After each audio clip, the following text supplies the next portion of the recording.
अस्सलाम वालेकुम। एक नई वीडियो के साथ बिन्यामिन शौकत हाजिर खिदमत है। इस वक्त महंगाई के दौर में जब तक आप फार्म इंटीग्रेट नहीं करेंगे, यानी एक फार्म को दूसरे के साथ, ज़राअत के फार्म को मवेशी फार्म के साथ यानी लाइफ स्टॉक फार्म के साथ इंटीग्रेट नहीं करेंगे, दोनों को एक दूसरे के साथ जोड़ेंगे नहीं, तब तक आप मुनाफा नहीं कमा सकते।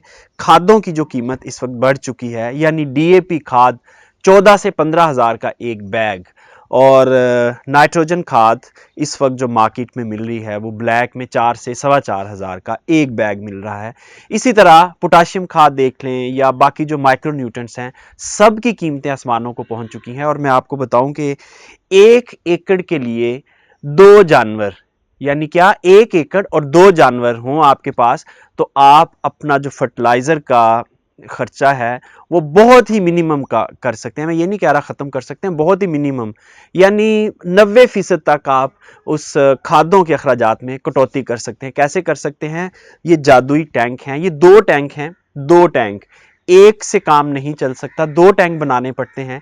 इस पूरी साइंस को आज हम आपको बताएंगे कि ये 2 टैंक क्या काम करते हैं, एक क्यों नहीं, और कितने जानवर, कितने जो ज़मीन है उसके लिए काफ़ी हैं। फर्मेंटर है ये, बेसिकली आपका जो गोबर है उसको फर्मेंट करता है और काबिल इस्तेमाल बनाता है। हमारे अक्सर किसान जो गोबर का इस्तेमाल करते हैं वो बहुत ही गलत तरीके से करते हैं। ताज़ा या इवन पुरानी जो गोबर की खाद है वो खेतों में जब डलती है तो वो उसमें से बीज भी उगते हैं, ज़मीन साड़ भी मारती है, क्योंकि वो फर्मेंटेशन नहीं हुई होती प्रॉपर तरीके से। किसान फर्मेंटेशन उसकी नहीं करते, पूरा टाइम नहीं देते या प्रोसेस फॉलो नहीं करते।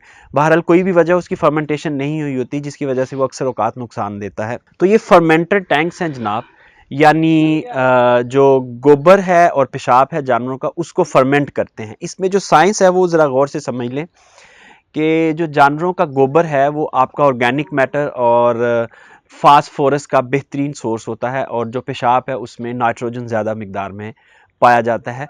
वो दोनों चीज़ें इस टैंक में आनी है। ये 2 टैंक हैं, ये मैं आपको इसकी तफसील बता देता हूँ। ये जो आपको नाला नज़र आ रहा है ये लाइफ स्टॉक फार्म से आ रहा है, और इसमें पेशाब भी है और उसके अलावा जानवरों का गोबर भी है। दोनों चीज़ें मिक्स करके हम टैंक में डालते हैं। इसकी साइंस ये है कि ये 2 टैंक हैं और एक टैंक की फर्मेंटेशन में 20 से 30 दिन लगते हैं।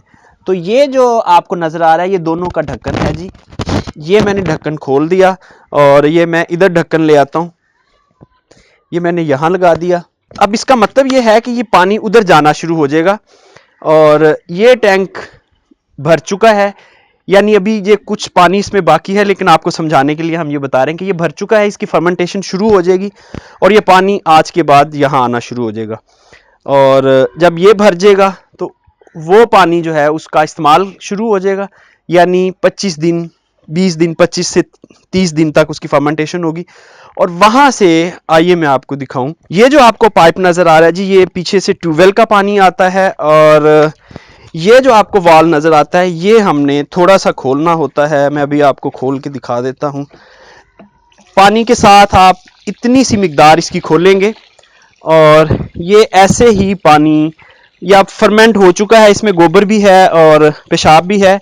ये अच्छी तरह इसकी केमिकल फार्मूलेशन हो चुकी है। ये बेहतरीन माइक्रो न्यूट्रेंट्स हैं और इसमें आपका फास्फोरस भी है, नाइट्रोजन भी है, पोटाश भी है, सारी चीज़ें इसमें शामिल हैं। ये पानी जब आपकी ज़मीनों में जाएगा तो आहिस्ता आहिस्ता से आपकी ज़मीनें जो हैं वो ज़रखेज़ होना शुरू हो जाएगी कुदरती तौर पर, और इससे आपकी ज़मीन जो है वो रिक्लेम भी होगी, ज़रखेज़ भी होगी, अखराजात में भी कमी आएगी। और जो ज़रखेज़ी है ये मुस्तकिल है, आर्जी तौर पे नहीं है। खादों की ज़रखेज़ी जो है वो आर्जी तौर पे होती है। जब आपने खाद डाली उसका असर रहा, अगले दफ़ा अगले सीज़न में असर ख़त्म हो चुका। लेकिन ये वाला जो फर्मेंटर का पानी है ये आहिस्ता आहिस्ता आपकी ज़मीन की कुदरती ज़रखेज़ी को बहाल करता है, यानी इसको हम रीजनरेटिव एग्रीकल्चर प्रैक्टिस भी कहते हैं। इससे आपकी ज़मीन आहिस्ता आहिस्ता अपनी ओरिजिनल हालत में आना शुरू हो जाती है। अब ये आप देख रहे हैं, ये जो फसल नज़र आ रही है आपको, इसको बिल्कुल यही पानी लगाया गया है। अगर कैमरामैन आपको दिखा सके कि परली साइड पे इसका पानी सही से नहीं जा सका तो वहाँ उसका कद ठीक नहीं हुआ, ये नेपियर ग्रास लगा हुआ है। और जहाँ जहाँ ये फर्मेंटर का पानी से मिलता रहा, दूसरे पानी के साथ मिक्स करके देख लें आप, फसल की हालत देख लें। इसी तरह ये जो चावल नज़र आ रहा है इसमें भी ये फर्मेंट का पानी इस्तेमाल किया गया है और बेहतरीन रिज़ल्ट है आपके सामने। और इससे आगे जो चावल लगा हुआ है सेम ज़मीन है, सेम टाइम पे लगाया गया है और उसमें देख लें उसकी हालत जो है वो इससे बहुत ही ख़राब है। एक जैसी ज़मीन थी, एक वक्त पे लगाया गया, एक जैसी खादें अप्लाई की गई, लेकिन इसको फर्मेंटर का पानी लगता रहा है और इसका जो इस वक्त इसके टिलर्स हैं वो 25 से 30 हैं, जबकि वो 5 से 7 हैं। तो ये दोनों का आप वाज़े फ़र्क देख सकते हैं। आइए मैं आपको एक और चीज़ दिखाता हूँ। तो किसान भाइयों, अगर आपके पास 1 एकड़ ज़मीन है तो ये आप जिस तरह टैंक देख रहे हैं ये बहुत बड़ा है। ये 50 जानवरों के लिए टैंक है जिसकी लंबाई और चौड़ाई जो है वो 15 बाय 15 है और डेप्थ इसकी 8 फीट है। 15 बाय 15 के 2 टैंक हैं, 8 फीट डेप्थ है और जब ये भर जाता है तो ये कम से कम 10 एकड़ के लिए होता है एक टैंक। इसी तरह 10 एकड़ के लिए वो ये 20 एकड़ के लिए है। 50 जानवर 20 एकड़ को बड़े ज़बरदस्त तरीके से फर्टाइल बना सकते हैं सिर्फ 2 सालों में और आपकी खादों के अखराजात 90% तक कम हो जाते हैं। इसके अलावा जो लाइव स्टॉक फार्म के ऊपर बहुत बड़ा मसला होता है वो गोबर को ठिकाने कैसे लगाएं।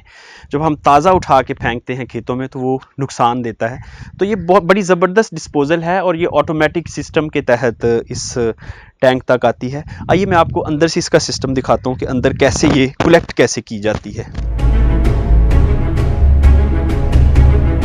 ये देखिए, ये जानवरों का स्टैंडिंग एरिया, यानी यहाँ जानवर खड़े होते हैं और इधर से ही इनका वेस्ट और पेशाब सारा इस नाले में आएगा। और ये नाला तकरीबन 1.5 फीट चौड़ा और 6 इंच गहरा है और यही नाला जो है वो बिल्कुल सीधा टैंक की तरफ जा रहा है। यही जो आपको गोबर और पेशाब इस नाले में नजर आ रहा है, ये इसको हाई प्रेशर से धोएंगे और ये आहिस्ता आहिस्ता उसी टैंक में चला जाएगा।